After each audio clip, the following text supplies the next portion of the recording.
Hello friends, welcome back to my channel AR Mommy Diaries. Thank you for clicking this video.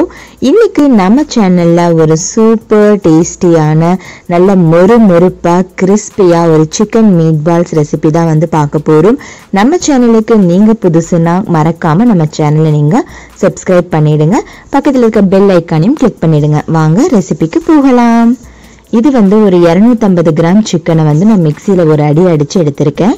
அது கூட ஒரு table spoon வந்து இஞ்சி பூண்டு பேஸ்ட், அது கூட ஒரு கப் அளவுக்கு நல்ல பொடியா நறுக்குன வெங்காயம், இது எல்லாமே வந்து நம்ம சேர்த்திக்கலாம்.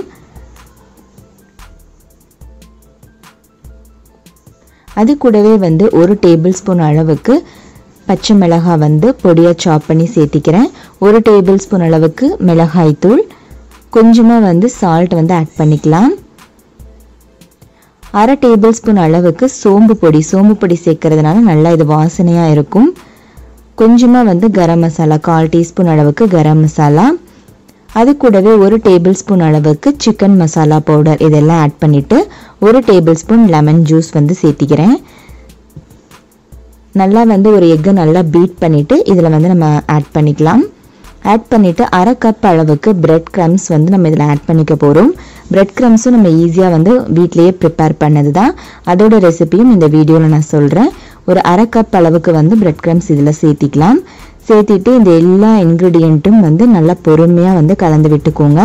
இந்த டைமில் நீங்கள் உப்பு காரம் எல்லாமே வந்து நீங்கள் செக் பண்ணிக்கலாம். செக் பண்ணிவிட்டு ஆட் பண்ணிக்கோங்க. வெங்காயம் வந்து நல்லா பொடியாக நறுக்கி சேர்த்திட்டிங்கன்னா தான் வந்து நமக்கு ரவுண்ட் பண்ணும்போது நல்லா வந்து ஈக்குவலாக இருக்கும், நல்லா ஈவனாக வந்து கூட்டாயிருக்கும். இப்போ பார்த்தீங்கன்னா நல்லா வந்து கலந்து விட்டுட்டோம். ஸோ இப்போ இந்த மாதிரி வந்து உருண்டைகளாக வந்து எடுத்துக்கலாம். சிக்கனை மிக்சியில் அடிக்கும்போது சிக்கன் வந்து நல்லா கழுவிட்டு அதில் தண்ணி எதுவும் இல்லாமல் மிக்சியில் ஒரே ஒரு ஓட்டு ஓட்டிக்கலாம். ஸோ இப்போ நமக்கு சூப்பரான மீட் பால்ஸ் வந்து நம்ம ப்ரிப்பேர் பண்ணி வச்சாச்சு. இது கூட வந்து ஒரு கப் அளவுக்கு பிரெட் கிரம்ஸ் வந்து நான் ப்ரிப்பேர் பண்ணி பிளேட்டில் வந்து வச்சுருக்கேன்.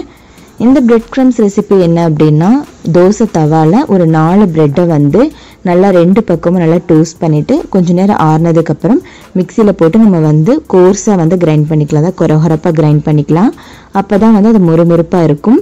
ஸோ வந்து ஆயில் வந்து நல்லா ஹீட் ஆனதுக்கப்புறமா மீடியம் ஃப்ளேமில் வச்சுட்டு நீங்கள் இந்த மாதிரி ஒவ்வொரு உருண்டைகளாக சேர்த்தி நம்ம நல்லா வந்து பொரிச்சு எடுத்துக்கலாம். 2 பக்கமும் நல்லா கோல்டன் ப்ரௌனாக வர்ற மாதிரி. நீங்கள் லோ ஃப்ளேமில் குக் பண்ணும்போது தான் அது உள்ளே வந்து நல்லா வந்து வெந்து வரும். இது ஏன்னா வெளியே மட்டும்தான் வந்து நமக்கு கிறிஸ்பியாக இருக்கும், உள்ளே வந்து சரியாக குக் ஆகிருக்காது. ஸோ இந்த மாதிரி பொறுமையாக வந்து குக் பண்ணி எடுத்துக்கோங்க. ஸோ நமக்கு சூப்பரான டேஸ்டியான கிறிஸ்பியாக நல்லா மொறுன்னு குழந்தைங்களுக்கு பிடிச்ச கிறிஸ்பியான மீட் பால்ஸ் ரெசிபி வந்து நம்ம பார்த்துட்டோம். இந்த ரெசிபி கண்டிப்பாக உங்களுக்கு ரொம்ப பிடிச்சிருக்கும். இந்த சிக்கன் ரெசிபியை நீங்களும் உங்கள் வீட்டில் ட்ரை பண்ணி பார்த்துட்டு எப்படி இருந்துச்சுன்னு உங்களை கமெண்ட்ஸ் அண்ட் ஃபீட்பேக்கை என்னுடைய கமெண்ட் செக்ஷனில் மென்ஷன் பண்ணுங்கள். இந்த மீட் பால் வந்து 1 வீக் வரைக்குமே நீங்கள் ஃப்ரீஸ் பண்ணி வச்சு கூட பொரிச்சு கொடுக்கலாம், ரொம்பவுமே நல்லா இருக்கும். இந்த ரெசிபி கண்டிப்பாக பிடிச்சிருந்தா லைக் அண்ட் சப்ஸ்கிரைப் பண்ணிடுங்க. மற்றும் ஒரு அழகான வீடியோவில் உங்களை சந்திக்கிறேன். தேங்க்யூ.